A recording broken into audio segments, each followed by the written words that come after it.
Dans ma semaine Twitter, nous partons d'abord en Guyane avec l'écrivain Jean Rollin sur les traces du papillon Morpho. Puis nous plongeons dans les remucles du H2O Gate à la recherche des centaines de millions d'euros volatilisés. Le rapport annuel 2023 de H2O Multibond SitePocket m'a appris que H2OAM avait renoncé à percevoir les frais de gestion fixes. Je suppose que cette décision s'applique également aux autres SitePocket. Il était de toute façon hallucinant, après avoir mis les porteurs de parts dans le fossé par des investissements non réglementaires, dans des titres émis par un spécialiste reconnu du non-remboursement des dettes, d'oser leur demander de payer pour les sortir de ce fossé.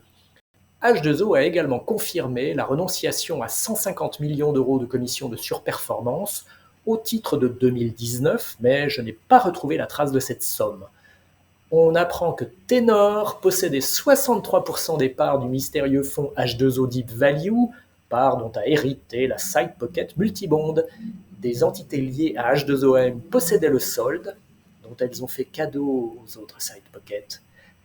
Vous découvrirez aussi les nouveaux éléments de langage de l'écosystème de la gestion et de la vente rétrocommissionnée de produits de placement, qui a eu la peau, avec le soutien de grands États comme la France et l'Allemagne, des velléités d'interdiction des rétrocessions dans l'Union européenne. Les commissions, c'est un élément de souveraineté. Souveraineté, que de couleuvres on avale en ton nom.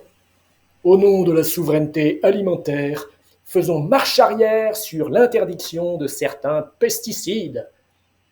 Au nom de la souveraineté financière, et pour ne pas donner les clés du camion de l'épargne des Européens aux géants de l'indiciel qui sont, horreur, états-uniens, maintenons les rétrocessions. Plutôt une injustice, que des millions d'investisseurs privés paient bien trop cher leurs placements, qu'un désordre, de la concurrence sur le coût de la gestion. Pendant ce temps, les investisseurs en Europe votent avec leur portefeuille et s'exposent massivement aux ETF indiciels. Il y a même pour cela un géant européen, Amundi, qui est en plus français. Cocorico. Bonne lecture et bonne semaine.